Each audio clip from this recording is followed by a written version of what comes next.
Lately, I've been singing the praises of Adobe's new generative AI Firefly, which, among other things, allows you to create one-of-a-kind type effects. Today, I'll be focusing on another of Firefly's modules, which lets you take a text prompt and convert it into one or more images. Now, the same can be said of Stable Diffusion, Midjourney, and others, but whereas those tools absolutely scavenge the web for any and every image they can find, Adobe uses more discretion, training its AI on images from its stock collection.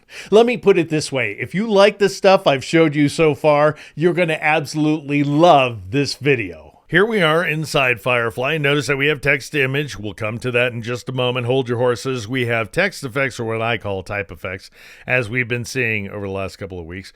Coming soon, recolor vectors. That should be cool. A couple of other things that are coming soon. I'll just go ahead and scroll down the list. I hope are coming soon. In painting, which would be analogous to healing inside Photoshop. Out painting, or what Adobe is currently calling extend image. So you make the image bigger and use content-aware fill, however, aided by AI. That would be awesome. Personalized results. This is huge. So you could upload your own image.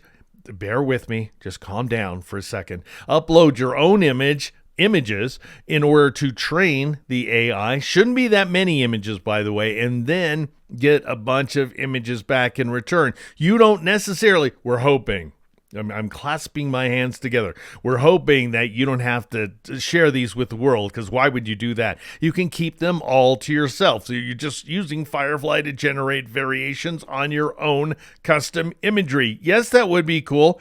I await your angry answer. Anyway, text to image right here. That's where we're going to start. I'll go ahead and click on it. Now, at this point, you're going to see a bunch of inspirational presets right here.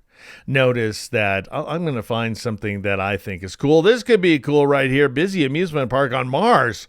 Oh, absolutely, on Mars. That's where it should be. Or if you want something more fantasy-oriented, a magical wonderland. Surrealism. Notice you can add commas and quotes and fool around. Psychedelic, of course. Dramatic light. Let's try it. Try that prompt and see what we come up with. Ooh. Now, notice how fast that applied, and that's because this is a preset that's been established in advance. It's got a couple of styles associated with it. We'll see those in a moment. If you don't like any of these, you can just click refresh. Now that's going to force Firefly to do some work, as opposed to just load some presets that somebody has created in advance at Adobe, presumably, and we come up with some additional variations. All right, and notice I want you to see aspect ratio. This is very important. You can go with portrait if you want to, or landscape shot. However, as things stand right now, if you want the most pixels, then you want widescreen 16:9. And that's going to give you 2 megapixels for now. Let's say that you want to assign your own. So clear the styles and then just select that prompt right there. And then I'll paste in one of my own. Gleaming castle in the sky is something that I dreamt up. Isn't that terribly clever? Well, no, it's quite basic actually. But I want to be able to show off all these other things that are going on. How did Firefly do? Well, actually better than it usually does. This is pretty cool. This one's all right. It's kind of a fantastic treatment. These others are in the clouds and everything, which is great. But notice up here in the URL that we have seed, seed, seed, seed. 4 seeds for each of the 4 images, and there are numbers associated with them. Does that really matter? Let's see. Let's say you have previously come up with something that you really, really like, just as I have.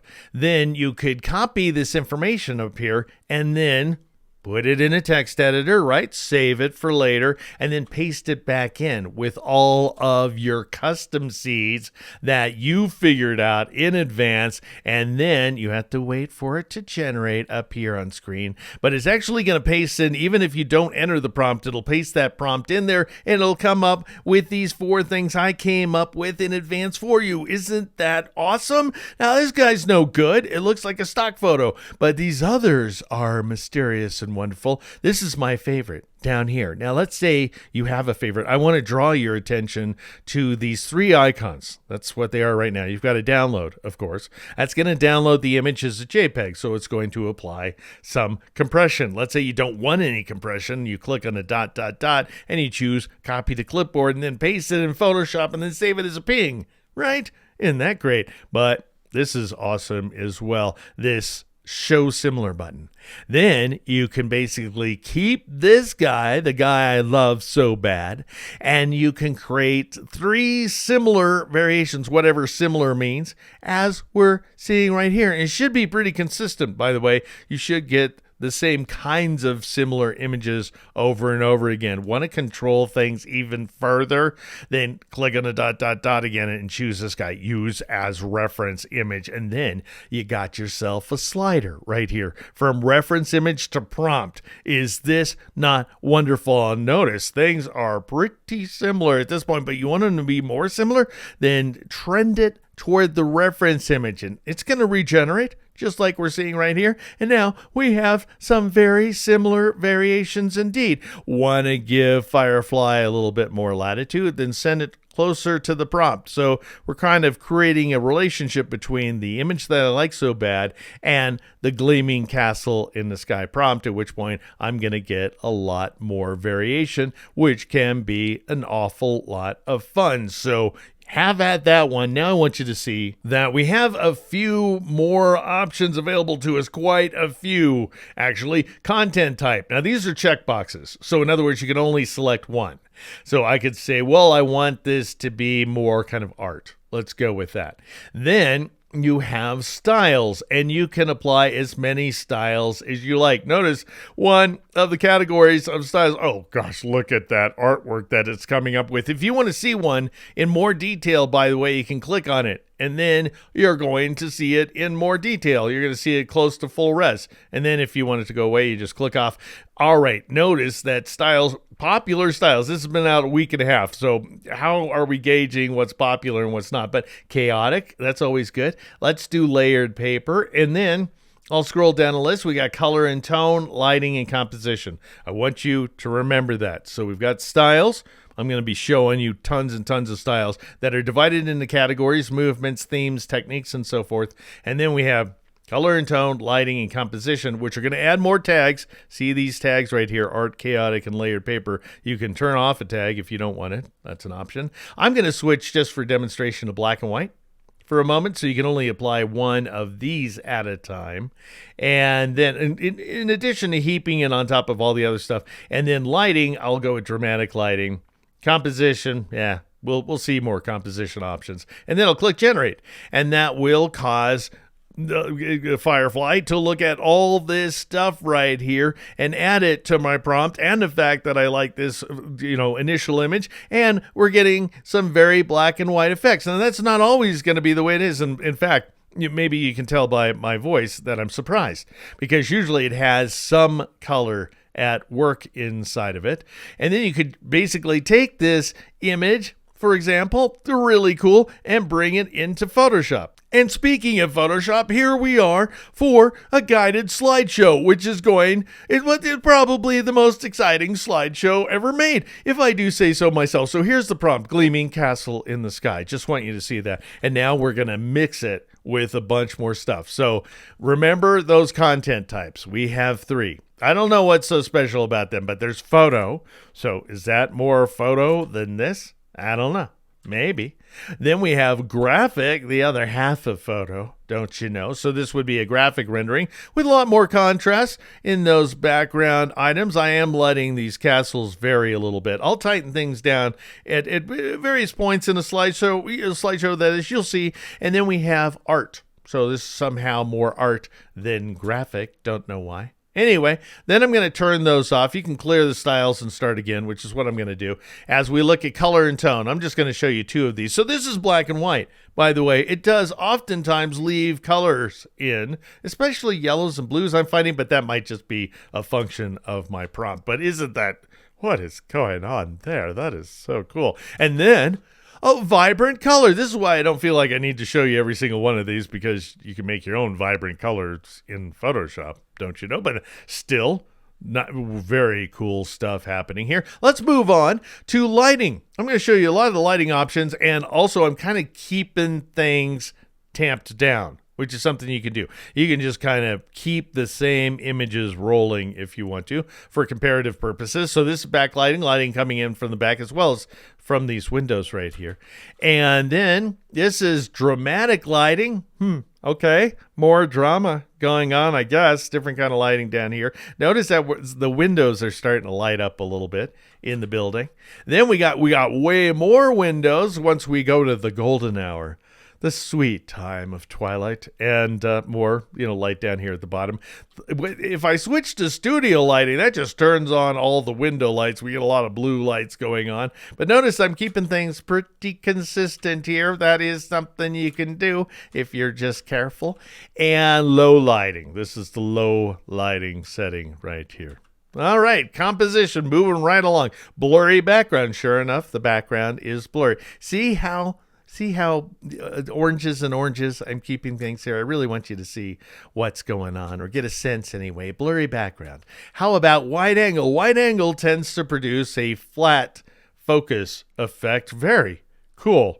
I should acknowledge how cool this stuff is.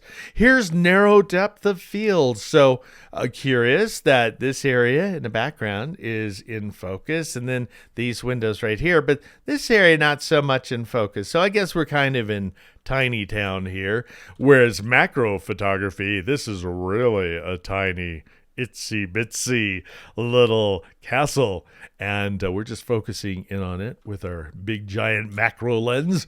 Okay, now we're moving on to the styles. By the way, I'm letting things get more freeform, so notice how I was keeping things pretty much the same composition wise, even though this is the composition option, but now I'm letting things vary more.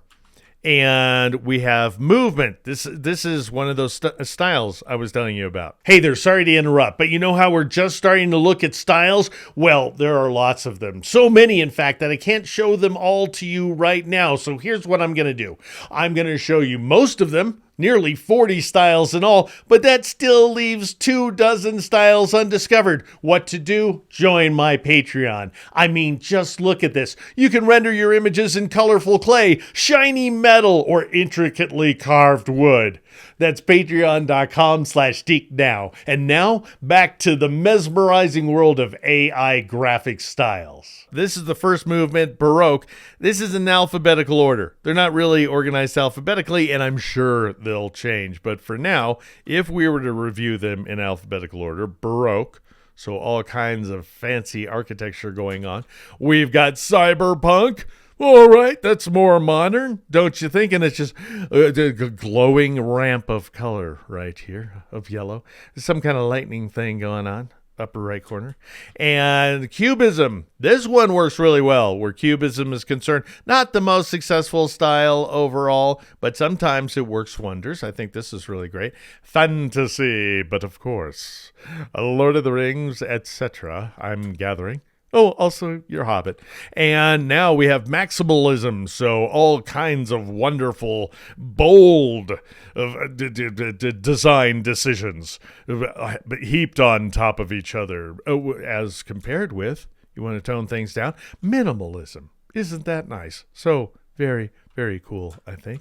And pop art. What's so pop arty about that? I don't know. This is another one of those. Really? Well, I guess. That's a very cool doorway right there. And then what's next? Psychedelic. Of course, we got psychedelic with all the colors, and now the ramp's just turning into a gold wavy pattern. You could write that down and be so fun. Look at these clouds. And science fiction. AKA Star Wars. I think pretty much Star Wars is its idea, Adobe's idea of what science fiction looks like. And then we've got steampunk. What is steampunk still informing our design decisions? I don't think so, but at Adobe, it still does for sure. And so here it is. And then synthwave, taking us back to the 80s. Yeah. And if we're clubbing a little later in life, we want our techno to drift toward vaporwave instead. Easy listening of our current time. Is that all the movements? It is. Now we're on to the themes. 3D art. It's so 3D, don't you think? These volumetric clouds right here, just coming right at you. And then we've got cartoon. How fun is that? I don't. It's so cartoony, don't you think? Nickelodeon Hour, and also Adult Swim. I don't know. And up here we've got this sun that's breaking into pieces. That should worry somebody on our little planet. And now collage. We're going to see a lot of this number where the stuff's coming in from the top right corner. I just love that. I hanker to it, is what I mean. And then we're collaging, sure. Got out our, paste and stuff. And then concept art, if we're just trying to, if concept art survives AI, it could come up with something along these lines right here. And then we've got digital art. Well, this is digital art, isn't it? I don't know. So flat colors, so cool. No, I just want to show you. We've got the stuff coming in from the top right corner once again. It's the cascade of stars. And then flat color, it just turns into a flat, which I think this flat color thing looks awesome. And then we've got geometric again with the star field coming down from the top right. Just wanted to compare those for you. And there's some geometry going on, sure. And now we got graffiti. Well, sure. Yeah, I think that would take a little bit of time to paint on a train or something along those lines, but still, that's cool. And hyper realistic, all kinds of detail going on. I don't know if it really lives up to its name, but that's it. Low poly. Oh, yes, I love me my low poly. That is so very cool. And next, what we got? We got pixel art. It's so fun that these windows are all pixels, and yet we have a perfect circle. So that's not like pixelated. And then we got all this detail right here, but it does come off as pixelated. I think that's cool. And product photo. So if we were sitting down with our designers and taking a photo of our product, the castle stamp. The actual icon or the thumbnail looks like a postage stamp. And so I guess this could be the design for a postage stamp if we're celebrating castles and U.S. postage, for example. Could be any country. And a vector look. Yes, this has the look of vectors. Does it? Well, it's cool that the castle is supported by these tree branches right here. Tree limbs, maybe. So we move on to we're still themes. This is our last theme, wireframe, which can be very, very cool, very ornate, as you can see right here. All right, and there's this fountain of moon stuff coming down. Now, what's next? We got techniques and acrylic painting. Those of you who are familiar with acrylics, they're quick drying by comparisons to oils. We are going to see 3 kinds of paint coming up here in the techniques, but this is acrylic. And then we got bold lines. These are very bold, I think. Yes, I commend you, bold lines. You know what you are. Doodle. It's just a doodle. I don't know. The doodle is just this castle got very tall, and this has this gradient stuff going down here at the bottom, which is very, very doodleicious. Well, line drawing. Yes, lines. Assertive lines that we have here. Could have used pen and ink, for example. Well, it's kind of close anyway. And I mean, you may notice that these kind of are similar to some of the filter effects that are available inside Photoshop. So much more successful, however, I think. Lino cut, yes. Very nice. Bold. Once again, here's that thing. Those stars coming in from the top right corner. And oil painting. So smooth. And fresh, and they remain wet as you paint. Well, you already know how oil paints work, but I'd say that's better than the oil paint filter in Photoshop, and I like the oil paint filter. I think it's cool. And then we have just plain old painting. If you just want to get down and paint. But what's, I think, really amazing about this particular variation is we've got the castle sitting on this kind of toadstool right here, and then we have a little outbuilding castleette in the background. Next, we've got palette knife. Yes, I love me palette knife stuff. And this looks a lot like palette knife, I think. Look at these background elements right here, and the clouds in the foreground. Everything's coming off really nice. Pencil drawing. Quite an elaborate pencil drawing with a little bit of watercolor action, I think, going on here. But it looks very nice indeed. Splattering. I don't know. I don't see splattering working very well. Also, our castle's getting a little bit crooked right here. That's not its fault. We have a little bit of splatter action in the top here, but generally it looks like smooth painting to me. Anyway, stippling, yes. Thumbs up to stippling. This looks quite nice. And what's next? We got watercolor. Oh, I love me watercolor.